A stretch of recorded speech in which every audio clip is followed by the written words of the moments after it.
Ever since the Barbie movie came out last year, it seems like more and more people have jumped on the bandwagon of reviewing the older Barbie movies. And as someone included in that mix, I have to say that going back and watching these older animated movies was certainly a trip. Give him to me!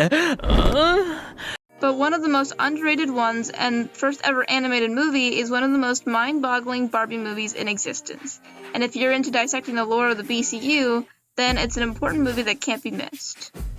Barbie and the Rockers Out of This World and Barbie and the Sensations Rocking Back to Earth are two specials that came out for the VHS back in the late 80s featuring Barbie as the leader of a rock band. For some reason, due to marketing, the band is the exact same, but Barbie wanted to be quirky, so Barbie and the Rockers and Barbie and the Sensations are two different band names they created for the same band. Just to have some fun with it, why not? Anyway, the main plot of this special is that Barbie and her bandmates, who she lovingly refers to as the Rockers, have decided to put their skills to the ultimate test by performing in outer space. That all goes awry when Barbie and the Rockers, after their performance, mysteriously enter a time vortex that has them time traveling back to the year 1959. 1959! In order to get the full picture of what these two specials are, I thought it would be interesting to go back, rewatch some of the best or wackiest parts, and dissect them. So, from the top. For the most part, Barbie and the Rockers is pretty light when it comes to intrigue. Most of it is set up for what is to come in Barbie and Sensation, but I would like to note a few interesting parts that I found certainly something.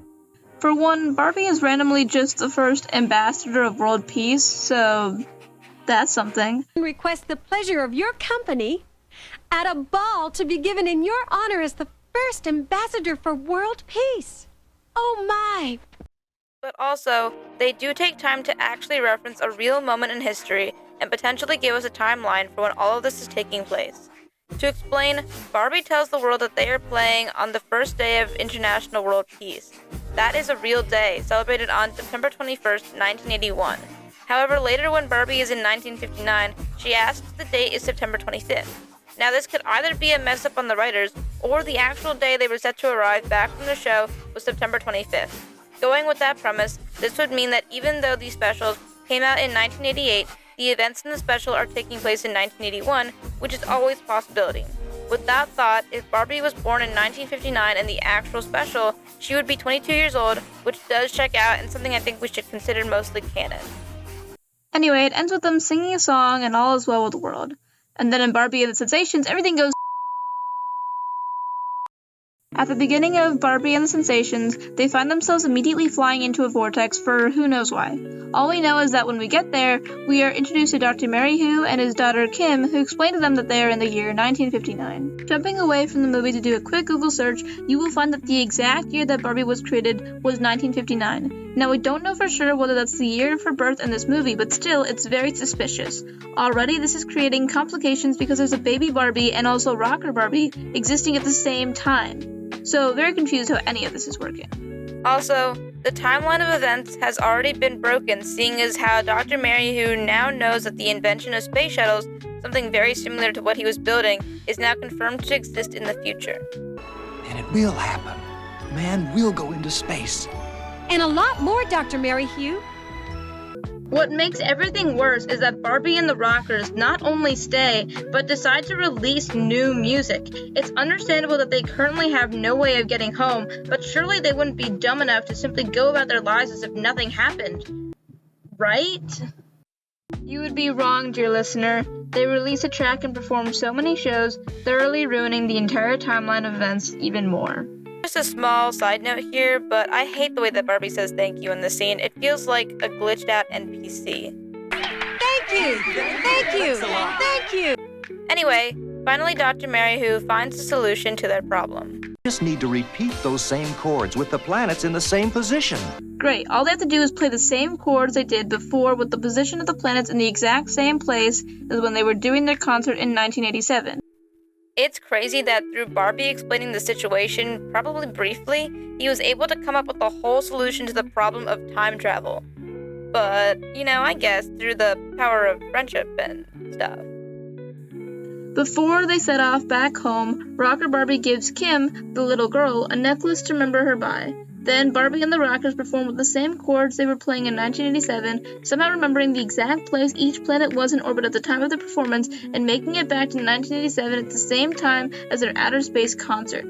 They arrive back home, do another concert, surprisingly they haven't gotten sick of it yet, when of course the movie gets wacky once again. Kim, now as an adult, has gone to the concert and brought the necklace that Barbie gave her and shows it to Barbie. This basically proves that everything that happened in 1959 transferred over to their world in 1987, which means there was a baby Barbie and rocker Barbie at the same time in 1959, which means baby Barbie most likely created a new timeline by doing something else with her life instead. And now here's where my confusion starts.